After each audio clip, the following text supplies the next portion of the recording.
Hello, ladies and gentlemen. Welcome to my YouTube channel. If you like what you see in this video, leave a like, comment, subscribe.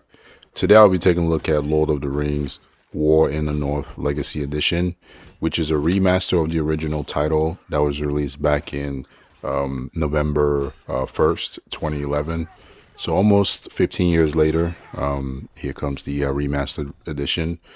So keep in mind this video is recorded using Nvidia ShadowPlay, and I have the latest Nvidia driver, which was released July 28th, driver version 610.88. I had no idea, never heard of this game ever, right? It just sort of like shadow dropped out of nowhere. This game was released actually, as of this recording, August 11th. So it just sort of like shadow dropped out of nowhere. And I was like, let me check it out. It looks kind of interesting. I really went into the game with very little expectation, but somehow I find myself 2 hours later still playing the game. So that's an interesting point I just made. Growing up, I grew up on the PlayStation, Nintendo and PlayStation, right? The PlayStation 2 will forever be the greatest console of all time, right?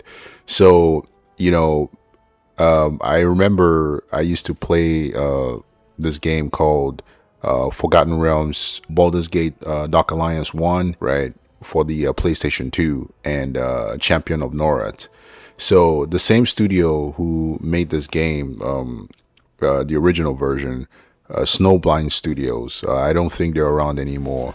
They were probably shut down, disbanded years ago, right? So I absolutely love Baldur's Gate, Dark Alliance 1, less to an extent Baldur's Gate 2, which was made by a separate studio.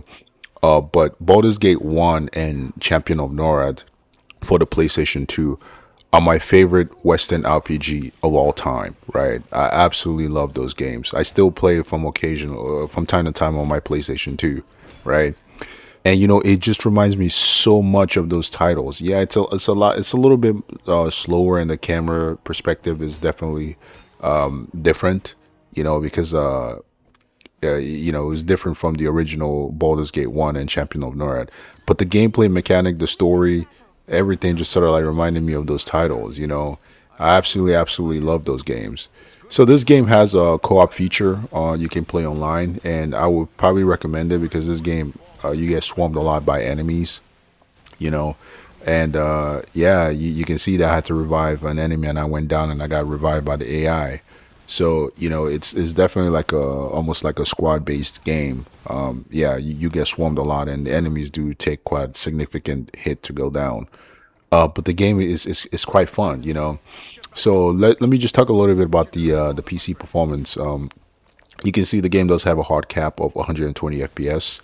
It doesn't deviate from that. The frame time is pretty much flatline, which is absolutely perfect. I was a bit nervous when I saw DX12. I was thinking this game was gonna absolutely stutter all over the place. DX12 titles tend to stutter and just overall just have worse performance than DirectX 11 and Vulkan titles. But this one seems to run pretty well. It makes sense, it's an older title, but nowadays remasters, you know how that goes on the PC.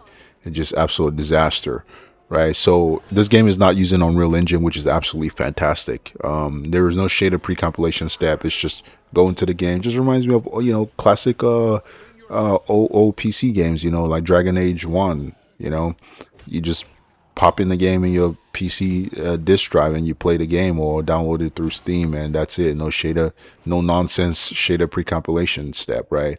So yeah, you can see, there's no way to remove the hard cap, 120 FPS cap. I didn't really fiddle around with the config file. Possibly there's a way to do so, but 120 was fine. I have a 240 hertz display, so the game ran buttery smooth, and most importantly to me is the frame time, right? The game ran consistently, and it's very it doesn't use a lot of resources. So now taking a look at the settings, this is what I used. Full screen display mode is absolutely broken. I tend to use that, but borderless window is where to go. So everything is maximum graphical preset. So as far as like the game itself, it's very charming. I like the art style, the art direction, and all that stuff. The character models are a little bit they're a little bit stiff, like the facial animation. That's understandable because this is an older title. Like I said, I haven't played the original, so I'm pretty sure this probably made some improvements to the facial animation and the lip syncing and all that stuff. But yeah, this game is actually quite fun, and I'm sure it's going to be even more fun with if you have buddies or friends to game with, cooperatively. You can definitely sink lots of hours into. The combat is a bit repetitive. There's certain sections that have steep difficulty spike. Where you just get swarmed with a lot of AIs. They keep respawning endlessly, and you just have to keep, killing them over and over again. Some of the objectives are not very clear. Like this section right here, I'm just going through enemies left and right until I finally figured out, hey, I need to exit this place. The game doesn't really explain it.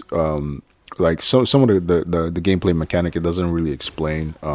It's an old school RPG, so there's a lot of figuring out that you will need to do besides the basic combat stuff that the game tells you outright. But other than that, there's not a lot of hand holding. It expects you to kind of use common sense. So you do need to figure out some things while playing the game. And your character is quite underpowered. When you play the game. But luckily the leveling system is quite forgiving. It does let you level up. Consistently. Pretty much almost after clearing an area, you pretty much level up. If you continuously kill a lot of enemies, it adds to your leveling up points. But yeah, so like I said, this section, it didn't tell me that, hey, I needed to kind of exit this dungeon. But after killing like 50 enemies, I finally figured out, I'm like, whoa, I need to get out of here. But anyway, yeah, the combat can be a little bit repetitive, a little bit. You play as a mage, a dwarf, and a knight, a swordsman. I don't know. I'll call them that. They all have different abilities, but for the most part, your attack it's based on light and heavy attacks. So when you press square on the controller, it's light, and triangle for heavy attack. And then you can switch between characters by pressing the R2 and then the D-pad. Left or right. And you have special abilities which you need to upgrade. So like the elf, this mage right here, she can create like a shield, right? So, and that can protect herself from incoming projectiles and heal anyone inside the shield. The dwarf also has his ability, as well as the swordsman, right? So overall, it's a pretty fun game. It just took me back to my PlayStation 2 era. I absolutely love games like this, simpler times where it's not open world bloatedness and like a lot of fetch quests, and your map is just riddled with objectives. Like games like that are just too exhausting. Like I like more narrow focused gameplay experience. That's more story. Leans into exposition, story, dialogue, and all that. There's not a lot of dialogue here, but you can talk to random NPCs and do objectives for them. To that point, that makes me. That's one of the reasons I prefer The Witcher 2: Assassins of Kings over The Witcher 3: Wild Hunt. People, I know that's blasphemy what I just said. People tend to think The Witcher 3 is the best Witcher game. In my opinion, it's The Witcher 2. Because it's more of a narrow focused experience. Don't get me wrong, The Witcher 3 was an absolutely fantastic game, but The Witcher 2, Assassins of Kings, the story and the more focused experience is why I prefer it over The Wild Hunt, The Witcher 3, The Wild Hunt. So I tend to like games like this. It just takes me back to when I used to play this game with my brother for the PlayStation 2. Like I said, Baldur's Gate, Dark Alliance 1, and Champion of Norrath for the PlayStation 2. Absolutely love those games. One of my top 10 favorite games of all time. But yeah, what else can I say? There's not much else to say. This game, I'm sure will run even flawlessly maxed out on a GTX 1650.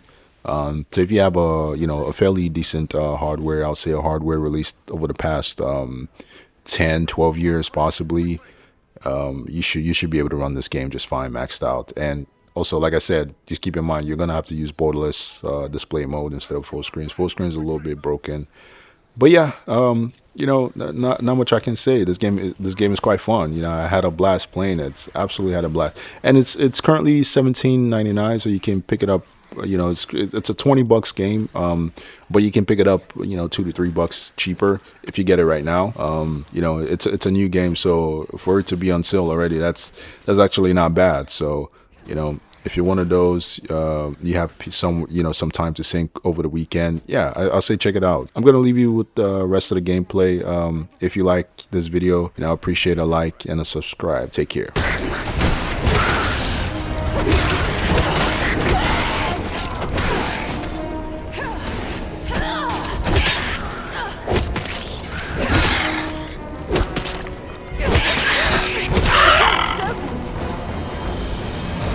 Won't last much longer. Many thanks. What creature could be making those cries? Thanks, my friend. I'm in your debt.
The advantage for long.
Badly hurt!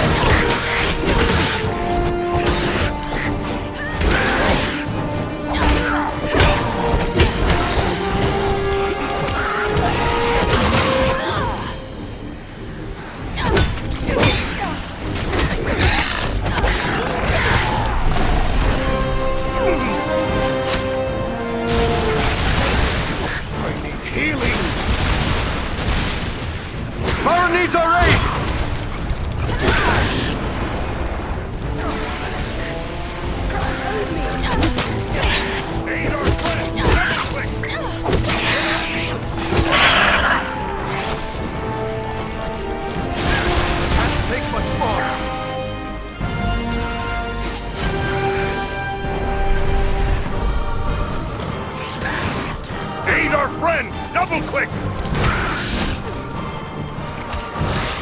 you. We need your help. Aid our friend! By my beard, that was a close one.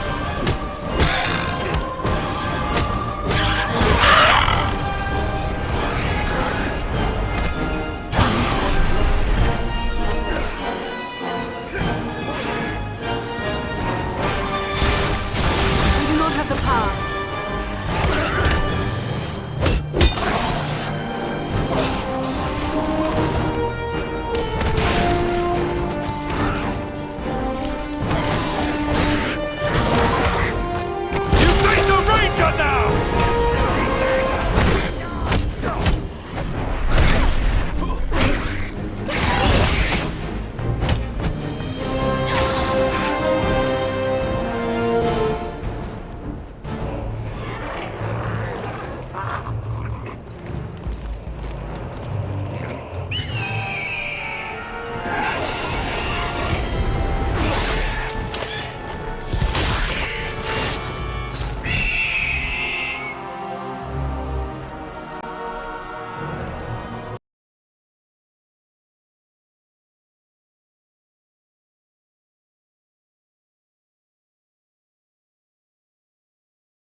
And quickly, Belarom is in danger. Mind the edge. It's a long way down.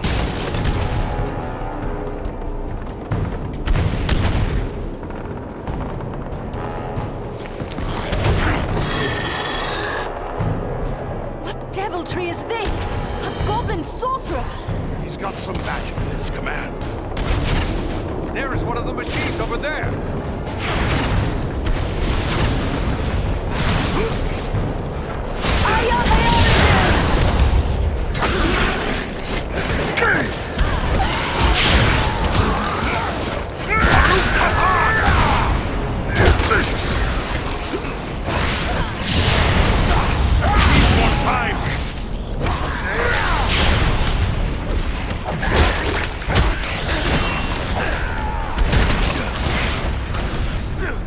Take refuge here. There is one of the machines over there. It's in bolts.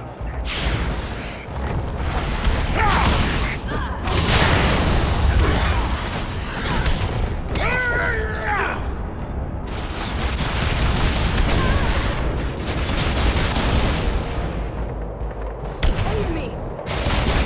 I'll save you! Now I'm getting mad!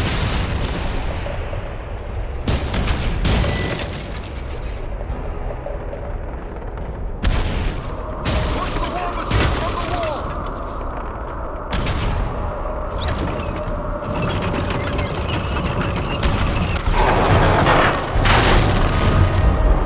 Look out below! There's one more machine that still needs to go. There is one of the war machines we seek. You cannot endure this light!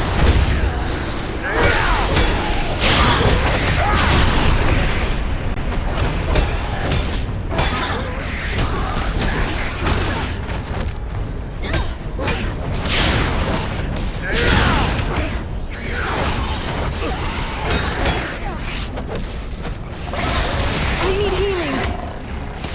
Aid our friend! Double! There is one of the machines over there. Servants of the enemy, beware! That was too close for comfort. You have my thanks. It won't last much longer!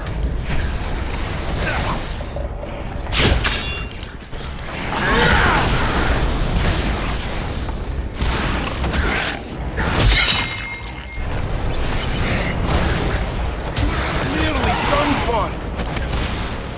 You face a ranger now!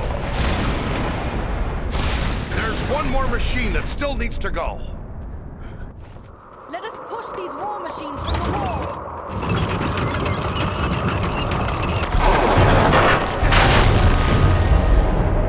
The war machines have been destroyed!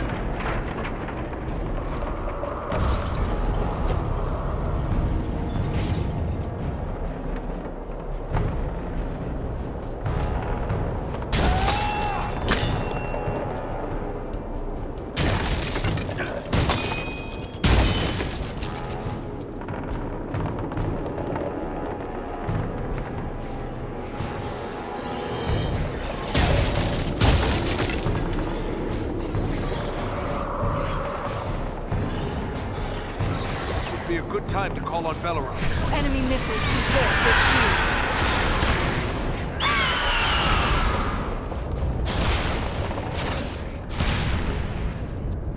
None left.